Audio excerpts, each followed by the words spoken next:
together with Blythe when he was Luna and Basco.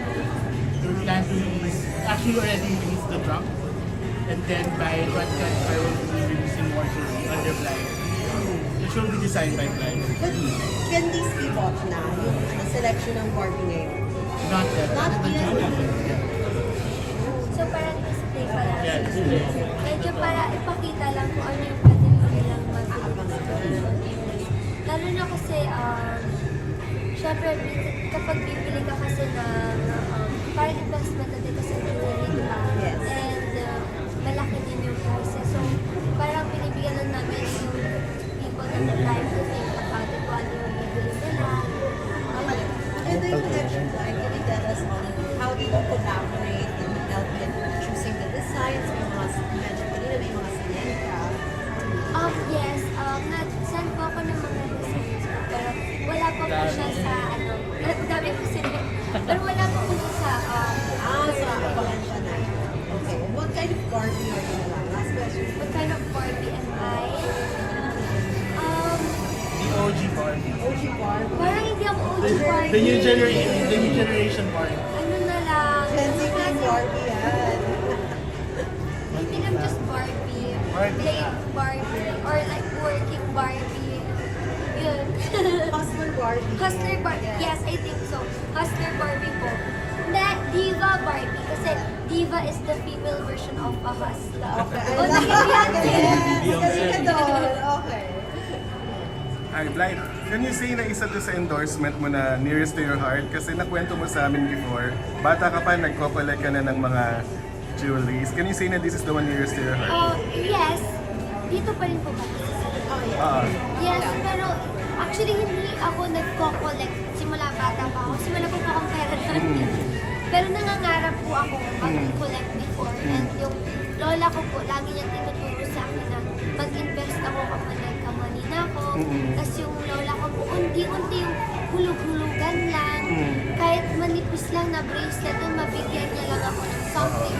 Kaya meron po ako sentimental value sa jewelry. Kasi meron ako mga sentimental memories with my lola ko. Okay, And ano kasi parang before it was just a dream or before hindi ko siya pina-prioritize or hindi talaga yun yung iniisip ko kasi wala pa akong parang to be realistic, wala pa akong money for that. So, hindi pa yun yung nasa isip ko. So, medyo sabi ko, medyo mahirap na yan. Siguro mga 20 years pa yan from now. Okay. Blythe, now na naka-out na yung collection, i-expect ba namin na pagkailangan sa scene, mapapanood na namin na suot mo siya sa mga series, movies na gagawin mo? Depende po kasi yan sa role na ibibigay sa akin ng ABS. Kung mabibigyan ko ulit ako ng, let's say, role like Marga, baka kaya pa nga siya magawa ng customized ng jewelry. Pero depende po yun sa role na mabibigay sa akin. Okay. Hindi ko po siya masasabi. Because of course, if hindi kikay na role, edi walang reason para mag-kikay. Okay. Question naman para sa mga taga-Luna. Nag-explore daw kayo ng other places para magtayo ng branch? Yes. Actually, part of our expansion plans is 2024. We already opened this Pampanga Central Resort and also Cebu. And right now, we also partnered with Impulse for because we want to showcase the Mindanao culture. We want to explore them. Like, we partner with a very respectable and honorable lady from Mindanao. Andre, anong advice mo sa mga first time pa lang bibili ng mga jewelry? Oo, meron. Yung Mindanao ron. Culture? Oo. About the expansion na lang po. Ah. Ano yung expectation niyo po sa yung pag-open ng business sa Mindanao? Yes po, I'm yung Paul Mastura. I will be Greg's business partner for Davao Region. I am very happy and grateful to be part of this wonderful family, Luna family. Our jewelry are carefully crafted to give an elegant, sophisticated, on a budget. That's truly world class. And sa lahat po ng aking mga kababayan sa Davao City, sa lahat po ng Davaoenos, watch out for the opening of Luna in Davao City very, very soon. I'm so excited to share with you guys experience Luna close up. And then, your advice sa mga gustong mga first time with Big Jewel? Pag first time po, advice ko talaga to invest on the basics like Basics. mga tennis necklace or bracelet, pwedeng bagayan sa lahat, or yung mga simple lang na mga stones, mga ano bang mga magaganda po na, kasi ako, for me kasi kapag may gusto ko, pinag-iipunan ko siya. Hindi yung bibili lang ako for the sake of it na maganda siya. Alam ko, kapag ako po kasi pupunta sa store, alam ko kunyari, for example, gusto ko diamond. So like, mag-iipon talaga ako at bibilin ko yun. Parang masasabi ko, hindi ko nasayang yung pera ko. Kasi alam ko na yung pinag-ipunan ko for that talaga. So, I think be very mindful lang when it comes to jewelry. And ayun, make sure kapag kung gusto mo yung lab grown o kung gusto mo yung natural, kasi I heard madami parang medyo nandadaya kapag so sa Luna na kayo bumili. Trusted name to Yun the yung Luna. pinaka-advice ko, kapag first time kayo bibili ng jewelry, sa Luna na kayo bumili. Pumunta. Para safe, friendly din naman yung budget namin, and talagang friendly din yung mga staff namin, kaya talagang i-guide kayo kung ano bang hanap mo sa jewelry na gusto mo on your first time. Tatlong celebrities na gusto mo bigyan ng jewelry ngayong Pasko. Nasagot ko na po yung question na yun actually, and hindi pa rin po siya nagbabago. Oo. Yun pa rin Yan po. pa rin yung mga... Bea, Danica, and Cyril pa rin. Hindi Sila pa pa rin rin. po nagbabago yung sagot ko. Walang dagdag. Walang nagdag. Kahit next year, I think yun pa rin yung magiging sagot ko po. Andrea, gano'n ba kalaki ang jewelry collection? Actually, hindi naman po gaano kalakihan. Kasi tulad ng hindi nagbabago yung sagot ko kasi gusto ko regaluhan, hindi ko din binabago yung suot ko. Very easy to please kasi ako.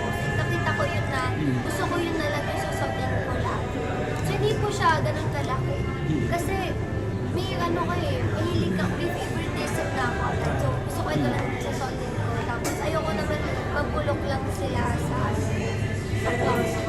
So how important yung jewelry sa'yo in completing your look? It's very important actually, nakakabuo talaga ng isang look ang accessories, ang jewelry. Kanina, nung wala pa po akong ikaw at saka necklace, sobrang ang plain ko ba, kahit nakaligo na ako na malaki, feeling ko hindi pa rin complete yung buong outfit ko.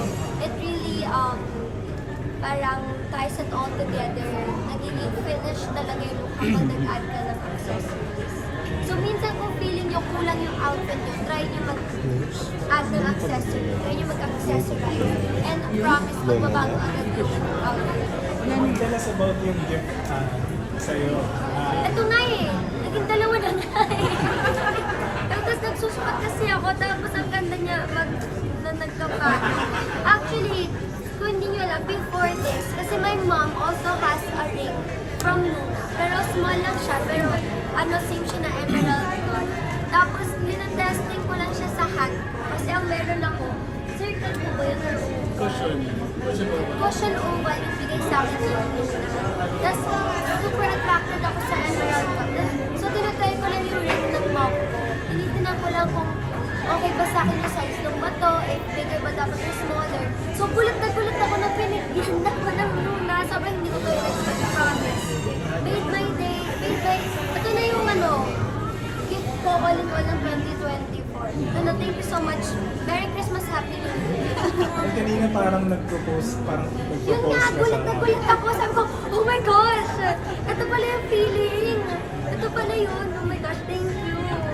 So yung mom mo rin binigyan mo para nakita. Meron din po si Mommy. Sobrang generous ng Luna Mami. Sobrang. Last question na lang, kay Mami Peter. What was it like? Pagkatapos pala kasi ng high street. And super drama po kasi ng senior high and high street. So now, medyo nagpapahinga lang po muna ako. Pero meron na po ako mga vibes na pinaghahandaan ko. Hindi ko nga po siya disclose, pero yun, hindi ako mawawala.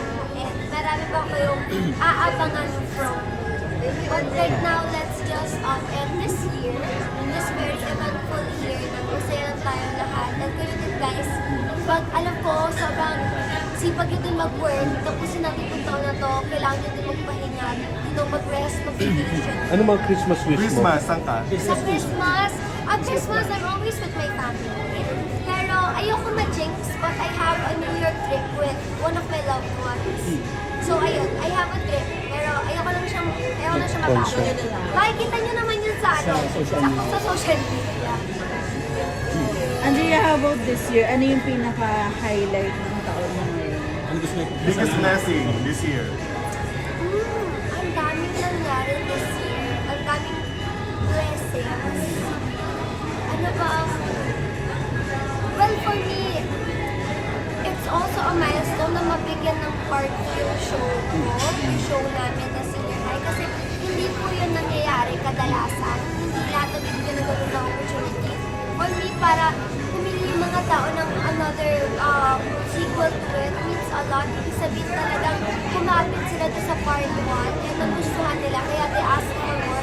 For me, siguro yung highlight na naging impactful yung first part na humingi ko sila ng second part. I think yun yung isa sa highlights ko. Pero overall, lahat ng blessings na dumating ko in my life, masaya. Andrea, pag nagkakaroon ka ng teleserye, anong mga reward mo sa sarili mo pag natatapos?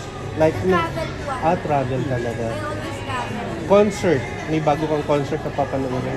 Concerts, kapag meron akong gustong, Stray kapag may Kids ka time ba? ako, tapos hindi po eh.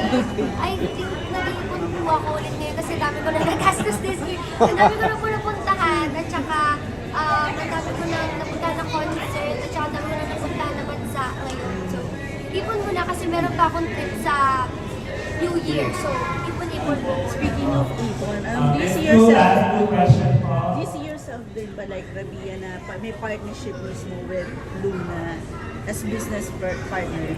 Sorry po, hindi ko na po Nakikita mo rin ba yung sarili mo na parang as business partner din ng Luna. like Rabia? Like, Yeah. owning a store, gano'n. Yes, of course. Well, I'm also working on that with my own brand. Kasi ang Luna, sobrang established na din siya eh. Tsaka mas matagal na siya ng my own brand. Pero yes, of course, I'm working on that. Kaya nga ako nagsisipag lagi para maabot ko yung gano'n na estado ko eh. Pero ito, start na to. Last question. Baby steps na to. So, getting there. Thank you. Thank you, thank you. Thank you.